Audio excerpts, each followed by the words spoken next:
সকালের সব কাজ সেরে রান্নাঘরে আসতে বেশ অনেকটা দেরি হয়ে গেছিল।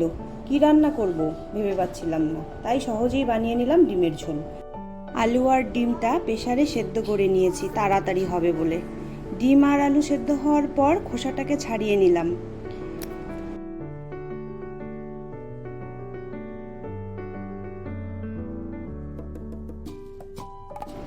ডিমটাকে একটু সামান্য ছুরি দিয়ে কেটে নিতে হবে, নাহলে ডিম যদি আস্তা তোমরা তেলে দাও ফুটে যাবে। লবণ হলুদ মাখিয়ে নিলাম ডিমের মধ্যে।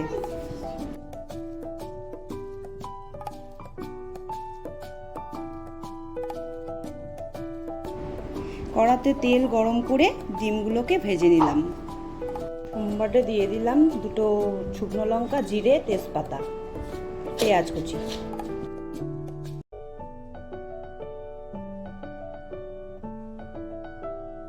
পেঁয়াজ টমেটোটা একটু ভেজে নেব।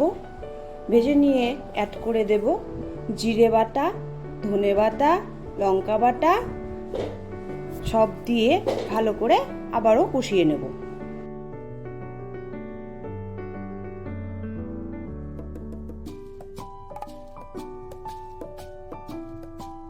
একটু ভাজা ভাজা হয়ে গেলে লবণটা অ্যাড করে দেব, অবশ্যই স্বাদ মতো।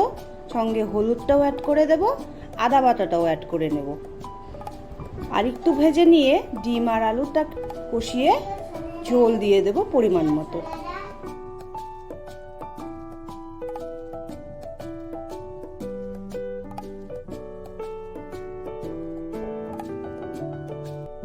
ঝোলটা ফুটে গেলে গরম মশলা অ্যাড করে নামিয়ে নেব। গরম গরম পরিবেশন করব গরম ভাতের সঙ্গে।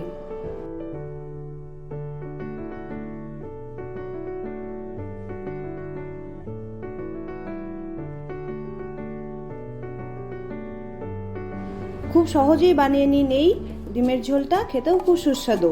ভিডিওটি ভালো লাগলে প্রিয়জনদের সাথে শেয়ার, লাইক, সাবস্ক্রাইব করে দেবেন। আজ তাহলে আসি।